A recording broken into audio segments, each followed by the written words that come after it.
Hey guys, welcome to the Tim Lauer Podcast, where we talk about all things small business, real estate, politics, local and national issues that affect us right here locally. I'd like to get started with special guest, Matt Gentry, lifelong Cullman County Marine, 3-term sheriff, and now stepping into the Public Service Commission, running for office. Welcome to the show, Matt. Tim, thank y'all for having me on today. It's a great morning to be able to talk and discuss what we're going to do with the Public Service Commission. Awesome. Thank you. First, thank you for your service. Marine Corps, law enforcement, many years. I think your 3rd term as sheriff in Cullman County, and now continuing that push into public service. So could you tell the audience, who is Matt Gentry? Sure. So I was born and raised here in Cullman County, graduated high school here. I always tell a funny joke when I'm speaking to kids across the county that I had walked on to play football at UNA at the University of North Alabama. And I did not know that you had to be good at football and school to stay there. So after a year, it was a lot easier for me to join the Marine Corps. And I was with the 4th Battalion, 14th Marines out of Bessemer. So we were a reserve unit, but we were artillery unit. And that's really where I got my interest in law enforcement. I started meeting a lot of Marines that were in law enforcement too, and got hired on at the sheriff's office in '99.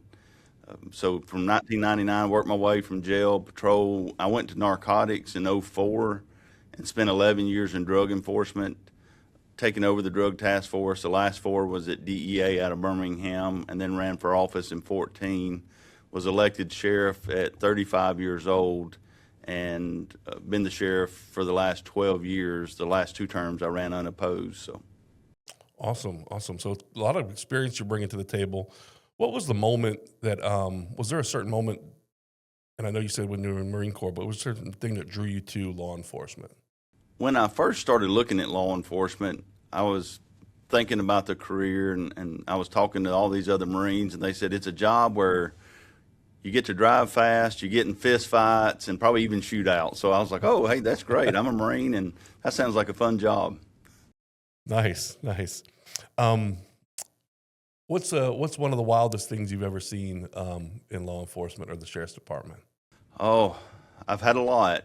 I remember one Thanksgiving I was eating at my mom and dad's house, and being a patrol deputy, they'd covering the areas where we lived, which is a good thing, being part of the community, very community oriented. And I got a call that there was a naked lady on the bridge at the 299 on I-65. So sure enough, answer the call, get up there, and she's naked as a jaybird. But what was funny is she had her clothes, they were just folded, neatly, and she had some mental issues. Anybody that's on a bridge, naked on Thanksgiving's got some issues, and Sure. So we got her to the hospital. So it wasn't too bad. Okay. Nice. That's always I guess you never know what you're going to get into when you No, you don't. answer to a call. You don't. And one of the funny, I was at my son, so I was already the sheriff and elected, and I'm handing out soccer trophies one day to my kid's soccer team. I was the coach, and I get a call that there's a naked man that just shot through the windshield of our patrol car. Now you got to remember, in law enforcement and naked, those kind of sometimes go hand in hand. And sure enough, we get out there, and he's got a 30-30 lever action rifle, and he's shooting through the windshield of our patrol cars. And I'll never forget, first thing I thought is it would be terrible to get killed by a naked man. And that's not the, it's not the blaze of glory like you want to go out in. And then I was sitting there, and we got the armored personnel carrier there, and he's still shooting at us. And you can tell that me and the chief deputy, and we've been in law enforcement a long time, because I listened, and Alabama and LSU were playing that day. So this guy's shooting at us, and we're behind the personnel carrier, and I hear the chief deputy saying, "What is the score of the Alabama-LSU game?" as there's gunshots being fired at us. So, Wow. So it wasn't too bad. That's funny. What do you do for fun? What kind of hobbies do you have outside the sheriff's department? So I've got cows. I've got Longhorns and Corrientes at my house, and I still got one horse left, and then I've got one donkey. But my boys, I've got 2 boys, William and Walker. William's 17, Walker's 15. my wife Susie, but me and my boys, we do a lot of hunting, whether it's deer hunting, turkey hunting, and now we got into golf. 3 years ago, my boys started playing golf, so I said if they're playing golf, I'm playing golf, and we play golf all over, and mainly golf and hunt. That's our thing together.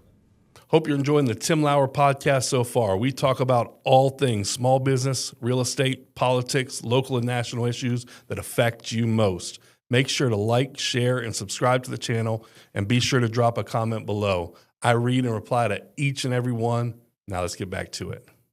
That's a great way to kind of relax and get away from the day-to-day stuff. Tell us, what does the Public Safety Commission do? What are they responsible for? So the Public Service Commission they're a regulatory authority.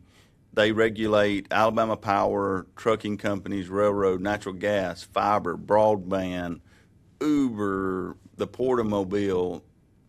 And I had the question asked. They said, well, what does the sheriff know about regulations? Well, number one, I'm regulated to death as a sheriff. I've got 170 employees. I run a detention facility of 430 inmates a day. I've got federal inmates. I've got state inmates, county inmates, city inmates. I run a budget of just shy of $22 million a year. And so everything I deal with is regulations, especially if you look at utilities. In 2005, when we built our facility that we're in now, our power and water bill was $89,000 a year. This year, I just spent over $600,000 in utilities. That's water and power at the sheriff's office. Wow. So it's a very important position when it comes to protecting our businesses and our citizens. And it's the job of the Public Service Commission to bring balance. You regulate those companies, or what they would call monopolies, and you regulate them to bring balance so that it doesn't get out of balance and it hurts our citizens and our business owners. Gotcha. So when I hear that, I think about some of the folks getting licensed with CDLs in like California, then coming and driving in Alabama, Florida, different areas. What kind of things can you put into place to prevent that or identify those folks? So they're passing some laws now through the legislature, and this is more on the law enforcement side that, if you don't read English, you don't speak English, then that's some issues that you could, not come through Alabama driving a truck. The Public Service Commission deals more on the insurance and the inspection side of trucking. So they deal more with insurance, making sure the trucking companies have insurance and the safety inspections on those trucks that they're able to be on the road. I'm sure at some point, I haven't noticed in the new law, and it could bleed over, that the Public Service Commission also deals with ensuring that drivers that are coming in and out of Alabama, that they comply with the law. But right now, that's handled by LEA, which is the law enforcement agency of Alabama, or the troopers. Gotcha. So recently, some citizens of Baldwin County, especially Stockton area, were kind of caught off guard by these solar farms coming in. What would you do in Public Service Commission to make sure that the public's not caught off guard by something like that? Well, number one, you've got to be very transparent. It's like being the sheriff. Today, I hold 70-plus community meetings a year. I've been doing that for 12 years. There's no better way than getting out, talking to the community, letting them know what's going on. I feel sorry for the citizens in Stockton because the Public Service Commission signed the order for 5,000 acres of land, and a lot of it farmland in Stockton, to have a solar farm. Well, they didn't go in and look and see what will be the effects of the solar farm if a tornado or a hurricane comes through and all of those panels leak. Those panels are only good for 10 to 20 years, and they'll start leaking those hazards into our ground.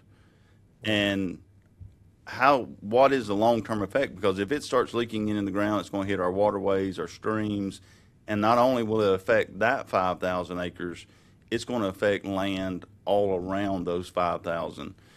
And I don't understand the necessity to take away from the farmers and the landowners in those areas by those decisions. Yeah, So definitely wasn't thought through very well. What impact do you want to make as Public Service Commission?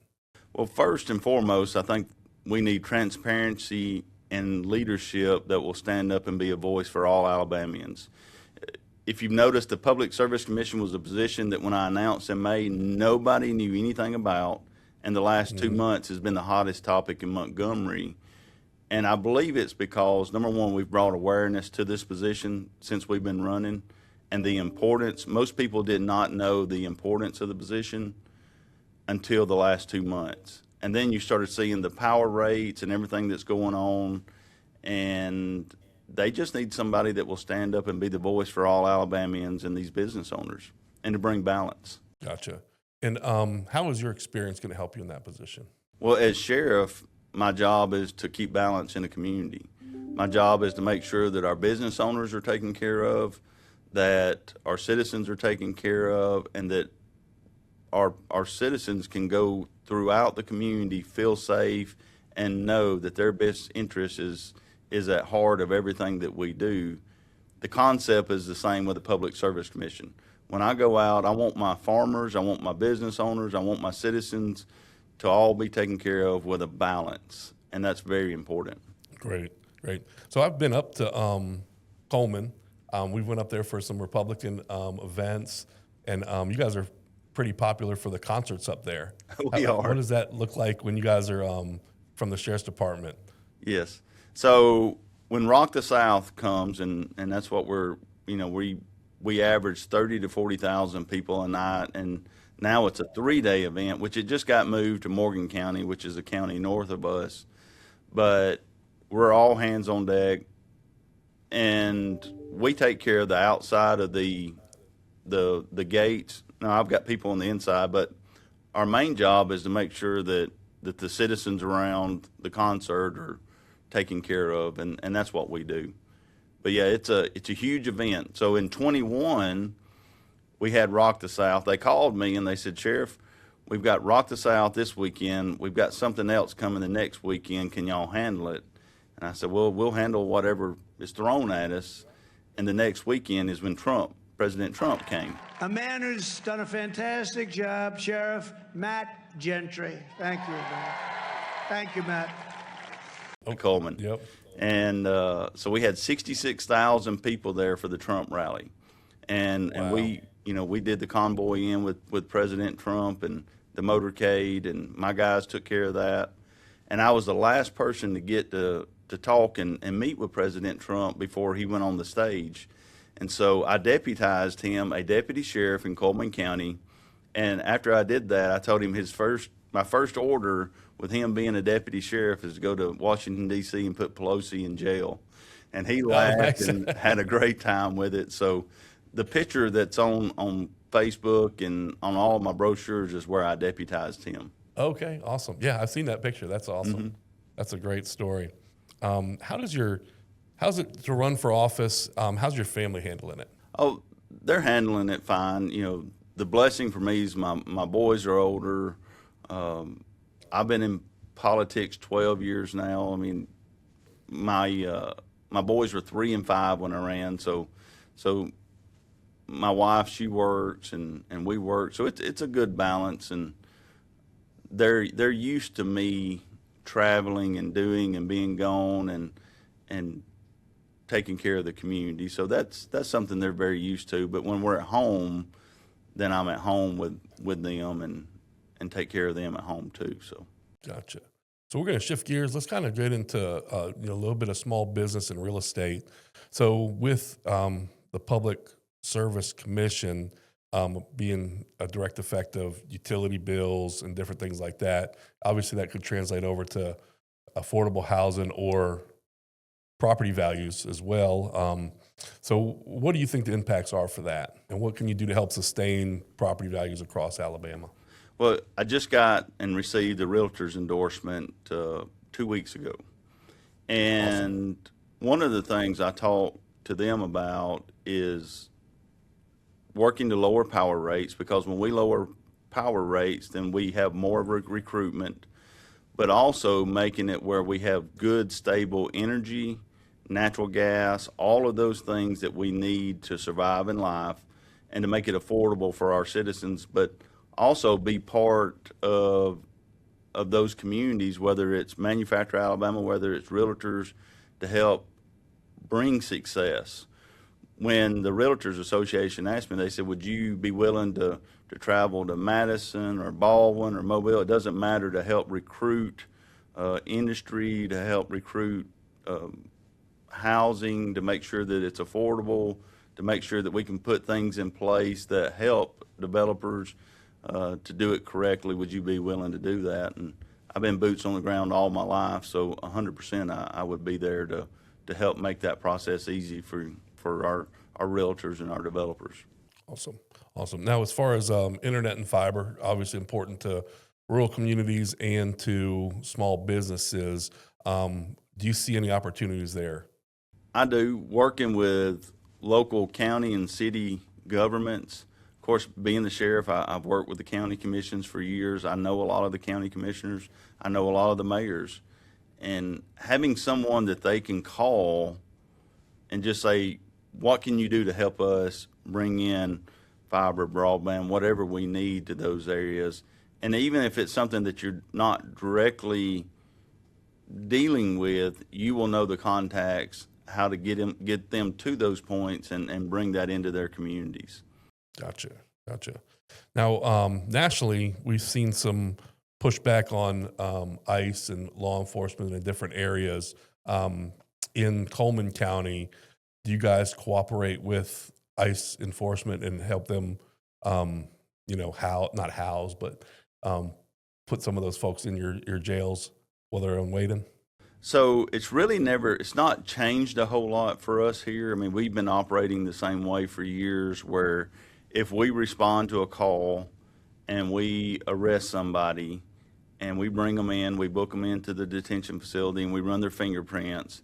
If they come back and they're an illegal alien, then we notify ICE, and then they put a detainer on them, and they have up to 72 hours to pick them up and then, of course, do the deportation. But our process has never really changed. It's typically when we arrest someone, on a criminal act. Gotcha. And it seems obviously that's the safest way for the illegal alien, the safest way for the community, the safest way for the police department to hand them over during that process, not release them, and then ICE has to go out and find that criminal. That's right. And we always follow up. We've received information of maybe felons that have re-entered the U.S., whether they were convicted of drug crimes or sex crimes, and we always follow up on those if it's a felon that's re-entered the U.S. Gotcha. And what's the difference you've seen since Trump got reelected on the borders? Has it made an impact in your community as far as illegal immigration? It has. I've been blessed. I've been to the border twice with delegations from Alabama. The first was in 23 under Biden. And then I went back in last year in 25 under President Trump. When we went to the border, and it was the Port of Hidalgo, it was really just heartbreaking. We went into the edge of Mexico, and then we went into the port, and they were averaging 30 to 50,000 illegals coming across a day. Wow. What was terrible is it was more men 18 to 25 that were coming across than women or children. But the solution then was to buy a plane ticket, give them a court date 5 years out, and say return to court in 5 years. And where do you want to fly to? So wherever you want to fly to, we'll fly you there. And they would give them cards to eat on, like money, and phones. But when we went back last year in 25, it was almost non-existent. I mean, they went from 30 to 50,000 coming across a day to 3, 4, and it's a completely different environment. Border Patrol, Texas Department of Public Safety, all those guys said, it was a complete change, and it's a lot safer for our citizens. when I was there in 23, the week before we arrived, they had Texas Department of Public Safety had stopped 2 flagged terrorists that were already into the U.S. And it was bad. So, and we still don't know what's in the U.S. that's come across. And as you and I know, the easiest way to take over and take over a country is from the inside out. So. That's right. That's right. And that's what they're getting into with that birthright citizenship and everything else, where they're saying these Chinese nationals are bringing in mothers to have the babies here. They call it like baby tourism or birth tourism, and then send them back and have dual citizenship as part of a longer term plan. Back on the ICE, how genius was it for Trump to send ICE agents in to support the TSA during the shutdowns? Yeah, that's there's been a lot of controversy on that, but with the shutdowns, we have to continue as a country. And so, you do need to utilize the resources that we have, move them into those positions so we can continue to function as a country. And that's right. That's right. I mean, that was a way to adapt and overcome. Yeah. It seems to me we'll have a lot of turnover in TSA, and maybe we won't need as many ICE agents in the future because we're getting all the criminals out and locking down the border. So that could be a good career path for them in the future. They got some on-the-job training. That's right. Well, and you do see a lot of cross-training within the federal government, whether it's ATF, DEA, FBI, the Secret Service, TSA, ICE, Homeland Security. You see a lot of cross-training, and they will transfer organizations a lot of times. I've known Secret Service agents that went to work as ATF agents, or ATF agents that moved over to DEA. So you see a lot of cross-training with those agencies, on the federal level. Gotcha. What are some misconceptions people have about law enforcement? Well, I think most people, especially young people today, think that law enforcement's bad. I'm lucky in Cullman County, we are a very pro-law enforcement community. Most of the time when my deputies go out, the citizens take care of them. But the misconception is that law enforcement is bad and they're crooked. And really, less than 1% are going to do something wrong. But with social media today and everything that we deal with, you take one wrong incident and it goes viral. And so that's the impression that a lot of young people see, that law enforcement's there to bully them, to hurt them, to do bad things, and that's just not true. Our deputies go out every day. We make hundreds and hundreds and hundreds of thousands of decisions to do what's right for our community. That's the reason that I started, when I took office, I do community meetings, because I have members of the command staff, I have deputies there, and they get to know the community. And then that way the community can pick up the phone and say, hey, Sheriff, hey, Captain Collier, whoever it is, we need some help, and we're there to help them, because that's really our job. It's our job to work shoulder to shoulder with the community. And that's the way we've been doing it since the day I took office. Whether it's our rodeo, our Citizens Academy, we have all kind of community events, and we're really very, very community oriented. Awesome. Awesome. What differentiates you from your opponent in this race? So I think for me, the difference is the life experiences I have from being in the Marine Corps, law enforcement, dealing with good situations, bad situations, but being very independent to stand on my own 2 feet and make my own decisions and tell people no. One of the things in politics you see is that politicians don't want to tell people no. Well, I've lived in a world in law enforcement as a sheriff where you may not like my answer, but I'm just going to tell you the truth. You may not like it, but I'm going to tell you, if I agree with you, I agree with you, and if I don't agree with you. But I'm very blessed. I'll retire. I'll have 27 years in law enforcement, so when I retire, I'll start drawing my retirement check, and I've got retirees insurance, which is a blessing, and it gives me independence to stand up and really be a voice for Alabama without beholding to anyone except the ones you represent, and that's the citizens. Gotcha. Awesome. What do you want to say directly to the voters? For me, you need someone at the Public Service Commission that's going to stand the line and fight and be a voice for you. You may not know this, but I was sued in 2017 by the Southern Poverty Law Center over cashless bail, the thing that President Trump's talked about. And we had a federal judge put an injunction on us, and I fought them for 5 years, all the way to the 11th Circuit, and we won. Then they kicked it up to the U.S. Supreme Court, and we won. They upheld the 11th Circuit. And if we had lost that fight, it would have changed bail across the U.S. So as a public service commissioner, I will be the voice of Alabama, and I will continue to fight just like I have for the last 3 decades, whether it was being a Marine deputy or as a sheriff. I will always keep the interests of the citizens of Alabama first and in my heart, because that's our job. That's what we're there to do. You know, we're running for a position to do that, and I want the citizens to know you can follow me on Facebook and you can follow me on social media. I'm always doing something crazy, whether it's eating chitlins at a chitlin dinner. And I told them, I said, if I'm going to eat chitlins, I want to have pickled quail eggs. So I'm eating chitlins and eating pickled quail eggs, and I guarantee you I was the only politician in the room doing that. So, but, you know, just like to ask for their support and their vote. And I've been very blessed with the grassroots campaign. That's great. That's great. Is there anything we haven't discussed that you wanted to convey during our podcast?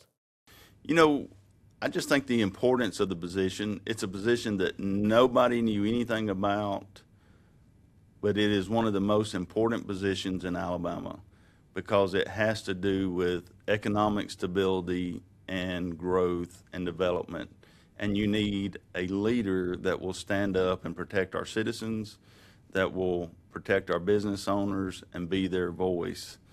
And as a Marine and as a sheriff, I've been doing that a long time. That's great. That's great. Well, Matt, thank you so much for being on today. Thank you for your service in the serving our country, serving Cullman County, and now looking to serve the state of Alabama. And any circles I've been in with you, whether it's state or local county, you are very well respected across the state, and we really appreciate your service out there, Matt. Thank you so much.